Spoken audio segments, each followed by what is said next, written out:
विधानसभा मतदारसंघाचे आमदार सुनीलजी कांबळे यांच्या प्रयत्नातून वेगवेगळ्या निधीमधून, ते राज्याचा नगरविकास निधी असेल, पुणे महानगरपालिकेचा निधी असेल, जिल्हा नियोजनचा निधी असेल किंवा आमदार निधी असेल, अशा वेगवेगळ्या निधीमधून जी अनेक विकास कामं झाली, ज्याची वर्णन आपण ऐकली, ज्याची छोटी फिल्म पण आपण पाहिली, त्या सगळ्या विकास कामाच्या भूमिपूजनाच्या सोहळ्याला व्यासपीठावर उपस्थित या राज्याचे माजी मुख्यमंत्री, या राज्याचे आताचे उपमुख्यमंत्री, आम्हा सगळ्यांचे नेते माननीय देवेंद्रजी फडणवीस, व्यासपीठावर उपस्थित स्वतः सुनीलजी कांबळे, या राज्याचे माजी मंत्री दिलीपजी कांबळे, या शहराचे माजी महापौर आणि भारतीय जनता पार्टीचे राज्याचे सरचिटणीस मुरलीधरजी मोहोळ, भारतीय जनता पार्टीचे अतिशय तडफदार अध्यक्ष धीरजजी घाटे,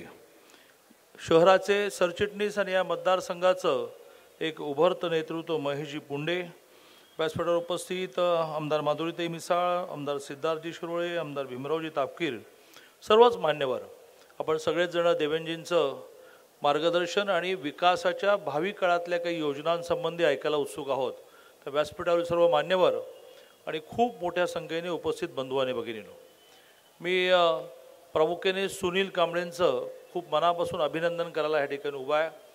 कारण कॅन्टोन्मेंट बोर्डामधल्या या विधानसभा मतदारसंघातल्या अनेक विकास कामाला पैसा मिळणं ही अडचण नव्हती, परंतु त्यासाठी आवश्यक असणाऱ्या परवानग्या मिळणं, त्यासाठी मागे लागणं हे अनेक वर्ष होत नव्हतं आणि ते त्यांनी केलं आणि त्याच्यातून इतकी कामं आज समोर आली. सर्वच कामांचा मी उल्लेख करत नाही, परंतु मला भावलेलं काम प्रामुख्याने डॉक्टर बाबासाहेब आंबेडकरांच्या पुतळ्याच्या जवळचं सुशोभीकरण आणि ससूनमधल्या कर्मचाऱ्यांसाठी बांधल्या जाणाऱ्या निवासाच्या इमारती, ज्या खूप महत्त्वाच्या गोष्टी आहेत. बाकी सगळी कामं आहेत. तर असा एका अर्थाने खूप दिवस जी कामं पेंडिंग होती, जी होत नव्हती, जी नियमामध्ये अडकली होती, कारण मिलिटरीच्या जागांमध्ये जे उल्लेख मागणी केली सुनीलने की बाबा मिलिटरीच्या जागांमध्ये रेल्वेच्या जागांवर असणाऱ्या झोपडपट्ट्यांचा SRA व्हावं, मिलिटरीच्या जागा असतील, फॉरेस्टची जागा असेल, रेल्वेची जागा असेल, याच्याहून 1 इंचही जागा काढणं महाकठीण असतं. मी सुनीलचं मनापासून अभिनंदन करेन. यातल्या अनेक गोष्टी त्याने केल्या आणि अनेक गोष्टींचा तो पाठपुरावा करतो आहे. आपल्या सगळ्यांना माहिती आहे की 14 ते 19 ह्या राज्याचे मुख्यमंत्री देवेंद्रजी होते आणि किती वेगाने विकास प्रामुख्याने पायाभूत सुविधांचा चालला होता.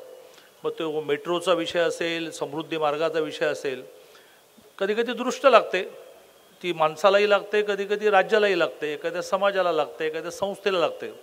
तशी दृष्ट लागली आणि अचानक सरकार गेलं. आपल्याला माहिती आहे सरकार जाणं येणं हा राजकीय जीवनातला काही फार नवीन विषय नसतो, परंतु नवीन येणाऱ्या सरकारने आधीच्या सरकारची सगळी कामं ही वेगाने पुढे न्यायची असतात.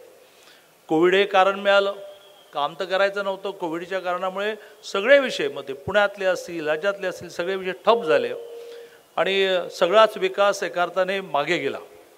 परंतु नव्याने राज्यामध्ये सरकार आलं, महाराष्ट्राचे मुख्यमंत्री माननीय एकनाथजी झाले, महाराष्ट्राचे उपमुख्यमंत्री देवेंद्रजी झाले.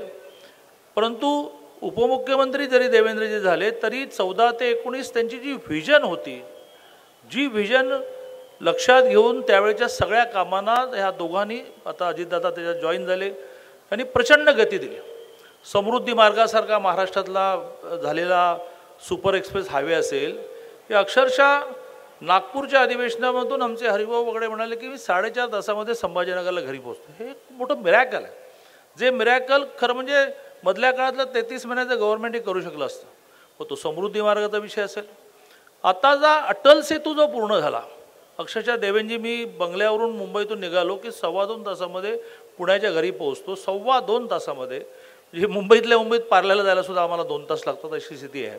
तो अटल सेतूचा विषय असेल किंवा आता कोस्टल रोड जो पूर्ण होतो आहे आणि एखाद्या वेळेस देशाचे पंतप्रधान माननीय नरेंद्रजी मोदींच्या हस्ते त्याचंही उद्घाटन होईल. तर कोस्टल रोड तर हा तर चमत्कार आहे. पुण्यासारख्या ठिकाणची मेट्रो असेल, मुंबईची मेट्रो असेल, अशा सगळ्याच कामांना या गेल्या जवळजवळ 1.5 वर्षामध्ये पुन्हा गती मिळाली. त्यातलाच एक भाग सुनील कांबळे सारख्यांच्या मतदारसंघातली खूप कामं ठप झालेली, त्यांना गती मिळाली आणि मी सुनीलचं अभिनंदन करेनच. पण राज्यातल्या विकासाला पुन्हा एकदा गती दिली आणि एखाद्या वेळेस 33 महिने गेल्यामुळे ती गती जी आहे ती डबल टिबल चाललेली आहे. रोज कुठला तरी नवीन प्रकल्प पूर्ण होतो आहे, त्याचं उद्घाटन सुरू आहे. आणि सुनील बरोवणे, मी देवेंद्रजींचंही अभिनंदन करण्याच्या बरोवणे खूप आभार मानेन. पुण्यामध्ये खूप गोष्टी पूर्ण झाल्या आहेत, त्याची उद्घाटनं देवेंद्रजी राहिले आहेत. त्यातलं सगळ्यात महत्त्वाचं म्हणजे लहुजी वस्तादांचं स्मारक.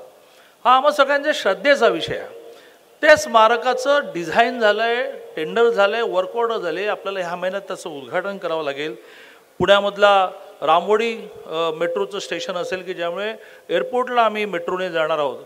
अशा खूप गोष्टी, पुण्याच्या एअरपोर्टचं उद्घाटन असेल, अशा अनेक गोष्टी करण्यासाठी या महिन्याभरामध्ये आचारसंहितेच्या आधी तुम्ही यावं, अशा प्रकारची अपेक्षा, अशा प्रकारची विनंती आपल्याला करतो आणि माझं बोलणं संपवतो.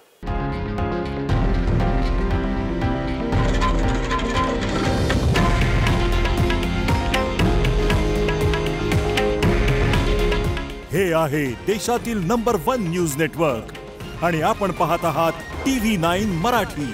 काळजी तुमची, हित महाराष्ट्राचं.